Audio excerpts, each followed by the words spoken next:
Hello everyone, have a great day. Have you ever planted a rose cutting in potting mix, cared for it very carefully, only for it to start wilting after a few days, the base turning black, and eventually failing to root?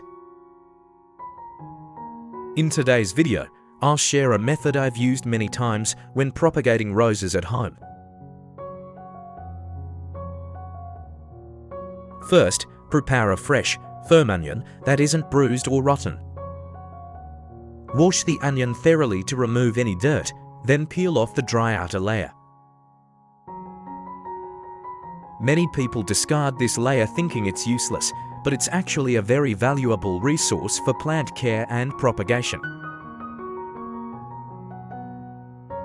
Why did I choose onion peel? This seemingly discarded peel contains many natural plant compounds, such as flavonoids, especially quercetin, along with small amounts of minerals like potassium, calcium, and sulfur. When soaked in hot water, some of the active ingredients in the peel dissolve into the solution.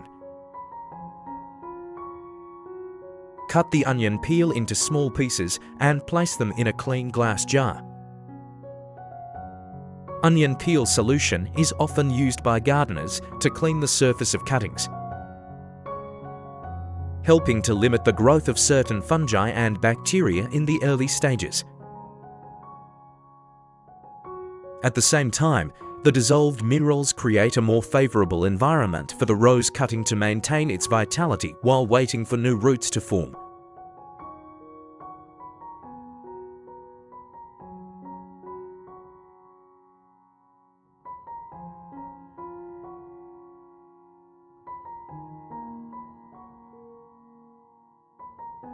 Next, pour about 500 milliliters of boiling water into the jar. Stir gently to help the active ingredients in the peel dissolve faster, then close the lid and let it cool completely.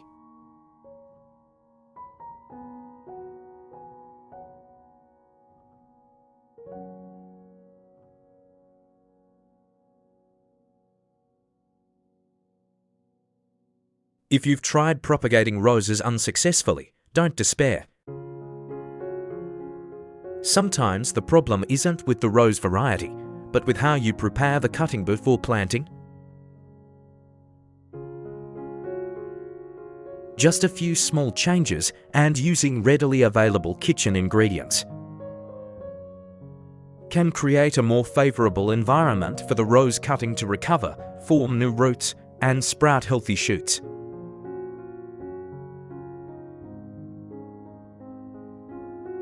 While waiting for the onion peel solution to cool, we move on to preparing the rose cutting. You should choose a semi-mature cutting, not too young but not too old, with a slightly brownish green color, a sturdy stem, and no signs of pests or diseases. A healthy cutting from the start will recover faster after cutting.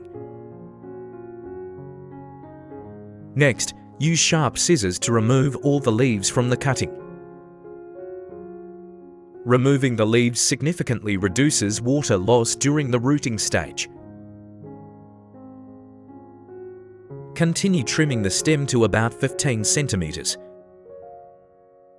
This length is chosen by many gardeners because it retains the necessary number of dormant buds, allowing the branch to concentrate nutrients on root formation instead of nourishing an overly long stem. When cutting, use sharp scissors to ensure a clean cut and minimize damage to the conducting tissues inside the stem.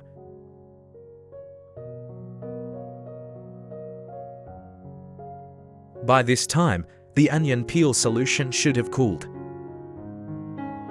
Filter out the solids, keeping only the clear liquid, and gently soak the entire base of the rose branch in the solution for about 30 minutes. This time helps clean the surface of the base of the branch and allows the natural active ingredients in the solution to evenly contact the cut tissue. This is also a resting period for the cuttings to adapt before being transferred to a new rooting environment.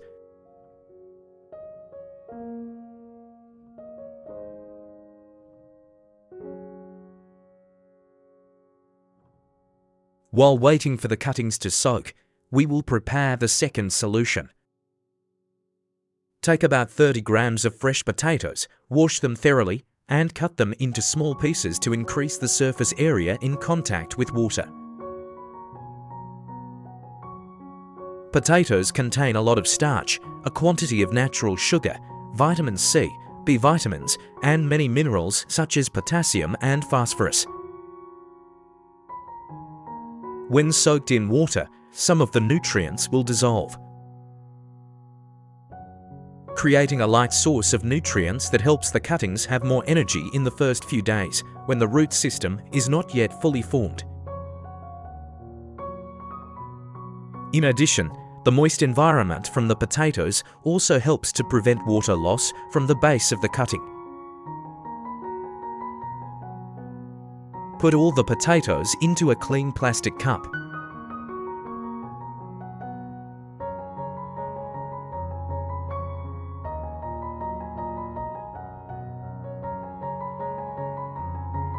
Next, pour about 100 milliliters of beer into the cup along with the potatoes and stir well.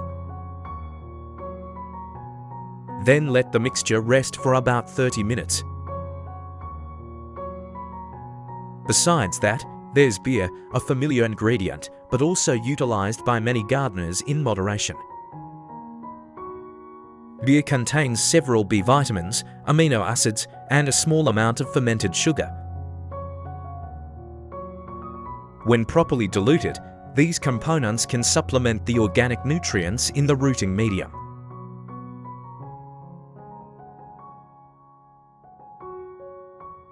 While waiting for the two solutions to finish, prepare a clean glass jar and a piece of soft foam. Cut the foam to fit snugly over the mouth of the jar so that it can later hold the rose cutting in place, ensuring the base remains submerged in the solution while the stem remains upright. This is a small step, but it helps prevent the cutting from tilting or shifting during the rooting process.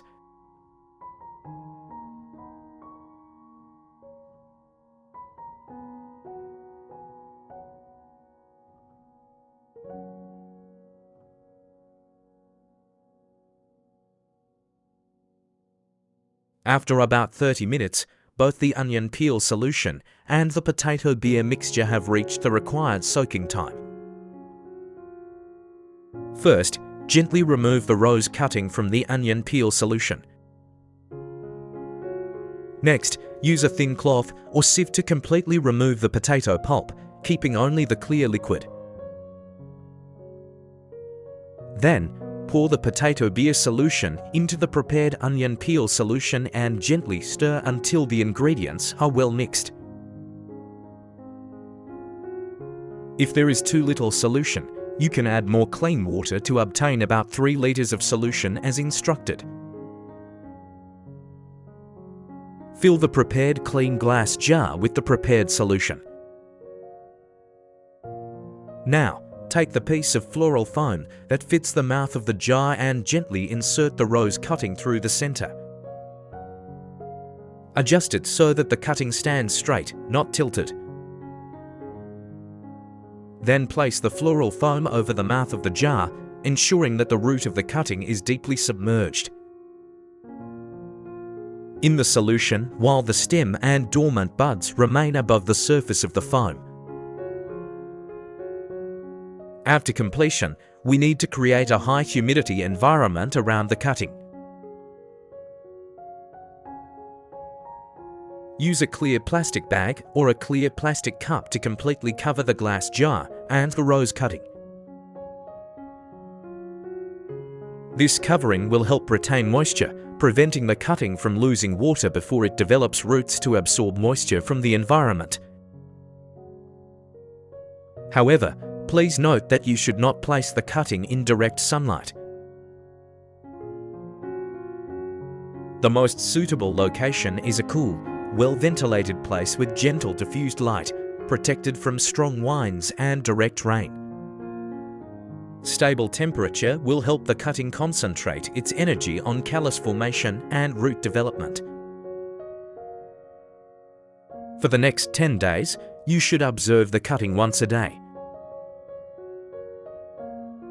If you notice the amount of solution in the bottle decreasing due to evaporation, add some clean water to maintain the initial water level. After about 10 days, if you followed the steps correctly and the initial branch was healthy enough, you will begin to see very encouraging signs. From the dormant buds on the stem, lush, vibrant green shoots will appear and grow daily. This indicates that the branch is maintaining its vitality and is beginning a new growth phase. Observing the base, you'll see many young, ivory white or milky white roots beginning to grow around it. These small roots usually have transparent, succulent root tips and grow quite evenly. Seeing this root system, you can be assured that the rose cutting has adapted well and is ready to be transferred to a new growing environment.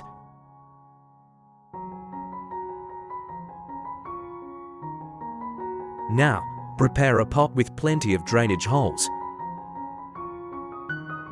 Add cleaned and treated river sand as the initial growing medium. River sand is highly porous, drains quickly, and allows the young roots to breathe easily. When planting, gently place the cutting in the pot, cover the roots with sand, and water moderately to maintain moisture. For the first 1 to 2 weeks, keep the pot in a place with soft light, avoiding harsh midday sun. Once the plant has produced new leaves and the root system is well established, you can transfer it to a more nutrient-rich growing medium or begin caring for it as a mature rose plant. Dear friends, what I love most about propagating roses isn't just creating a new plant,